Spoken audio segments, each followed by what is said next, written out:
Nggak ada takutnya Rusia gempur ibu kota Ukraina di tengah kunjungan Sekjen PBB.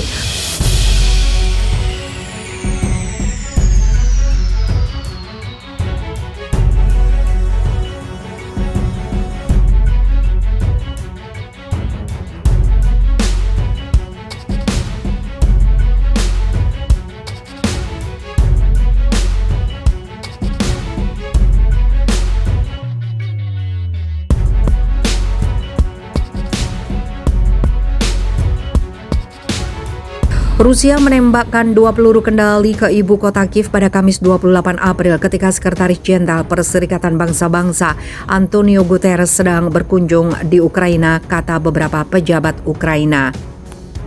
Roket itu mengguncang sebuah distrik di pusat kota Kiev dan salah satunya menghantam sebuah gedung hunian hingga melukai sedikitnya 3 orang, kata wali kota Kiev Vitali Klitschko. Beberapa saksi mata Reuters melaporkan bahwa mereka mendengar bunyi 2 ledakan, namun keterangan soal penyebabnya belum bisa dipastikan. Ledakan pada Kamis terdengar tidak lama setelah Guterres selesai melakukan pembicaraan dengan Presiden Ukraina Volodymyr Zelensky. Kejadian itu menggarisbawahi kekhawatiran bahwa Kiev masih rentan diserang persenjataan berat Rusia.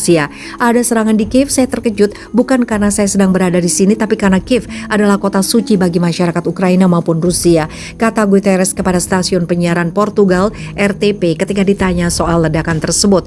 Belum ada komentar dari Rusia soal rentetan ledakan itu. Yang disebut Zelensky merupakan bukti bahwa kita jangan sampai kehilangan kewaspadaan. Kita jangan menganggap bahwa perang sudah berakhir.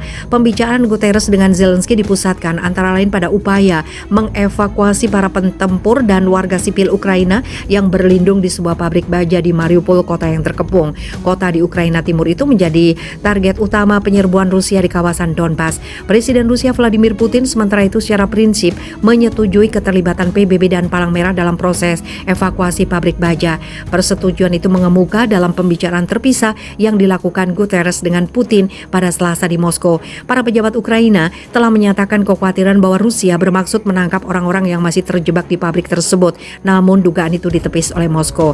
Rusia pada awal April menarik pasukannya dari dekat Kiev setelah gagal menguasai kota tersebut. Sejak itu beberapa pejabat tinggi dari Amerika Serikat dan negara sekutu di Eropa telah melakukan kunjungan ke kota tersebut.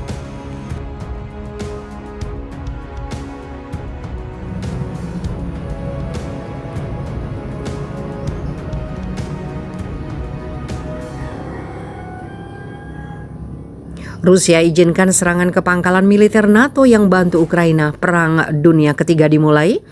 Rusia melegalkan penyerangan pangkalan militer negara-negara NATO yang mendukung Ukraina. Serangan tersebut dilakukan untuk memutus rantai logistik dan persenjataan kiriman NATO ke Ukraina. Muncul kekhawatiran sikap Rusia tersebut akan benar-benar memicu terjadinya Perang Dunia Ketiga.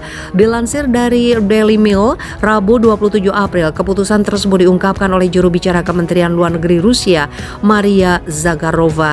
Ia menyatakan bahwa Rusia dapat mengizinkan serangan terhadap negara NATO yang menyediakan senjata ke Ukraina. Apakah kita memahami dengan benar bahwa demi mengganggu logistik pasukan militer, Rusia dapat menyerang sasaran militer di wilayah negara-negara NATO yang memasok senjata ke rezim Kiev, kata Zakharova. Bagaimanapun ia secara langsung menyebabkan kematian dan pertumpahan darah di wilayah Ukraina.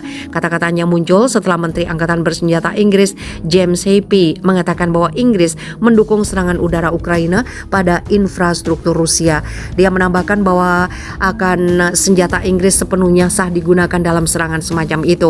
Namun pernyataannya ditanggapi negatif oleh Kremlin dengan Kementerian Pertahanan menuduhnya melakukan provokasi. Moskow juga memperingatkan bahwa pihaknya akan bersiap untuk menyerang balik pusat pengambilan keputusan di Kiev sebagai pembalasan, bahkan jika diplomat Barat hadir. Hal itu disampaikan setelah Kepala Departemen Pertahanan Amerika Serikat Lloyd Austin kemarin mengatakan bahwa retorika ancaman perang nuklir Moskow sangat berbahaya dan tidak membantu. Selama kunjungan ke Jerman, dia membalas ucapan diplomat Rusia Sergei Lavrov yang mengatakan bahwa para pemimpin Barat mempertaruhkan Perang Dunia Ketiga dengan memasok senjata berat ke Ukraina. Retorika semacam itu sangat berbahaya dan tidak membantu, kata Austin. Tidak ada yang ingin melihat perang nuklir terjadi. Ini adalah perang di mana semua pihak kalah.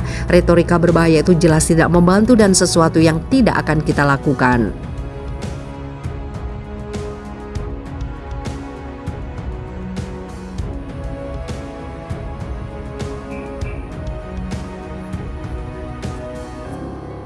Kirim senjata ke Ukraina, Rusia itu tanda NATO sudah siap berperang dengan kami. Pengiriman persenjataan Barat ke Ukraina berarti aliansi NATO pada dasarnya terlibat dalam perang dengan Rusia. Hal ini disampaikan oleh Menteri Luar Negeri Rusia, Sergei Lavrov. Senjata itu akan menjadi target yang sah bagi militer Rusia yang bertindak dalam konteks operasi khusus, kata Lavrov seperti disadur dari Reuters. Fasilitas penyimpanan di Ukraina Barat telah menjadi sasaran lebih dari sekali oleh pasukan Rusia. Bagaimana mungkin tidak? NATO pada dasarnya terlibat dalam perang melawan Rusia melalui negara lain dan mempersenjatai negara itu. Perang berarti perang. Sebelumnya, Departemen Luar Negeri Amerika Serikat menggunakan deklarasi darurat yang pertama kali selama pemerintahan Biden untuk menyetujui kemungkinan penjualan amunisi senilai 160 juta dolar Amerika Serikat atau setara 2,38 triliun rupiah ke Ukraina. Persetujuan penjualan amunisi itu untuk membantu Ukraina mempertahankan diri terhadap invasi Rusia yang sedang berlangsung, kata Pentagon. Pemerintah Ukraina telah meminta untuk membeli berbagai senjata yang disebut sebagai amunisi tidak standar yang merujuk pada amunisi yang tidak sesuai dengan standar NATO. Pentagon mengatakan paket itu dapat mencakup amunisi artileri untuk howitzer, tank, dan peluncur granat seperti peluru 152 mm untuk 2A36 Gietzin, peluru 152 mm untuk meriam D20, FOG-17 untuk peluncur granat otomatis, AGS-17 amunisi 125 mm, HE untuk peluru T-72 dan 152 mm untuk 2A65 MSTA.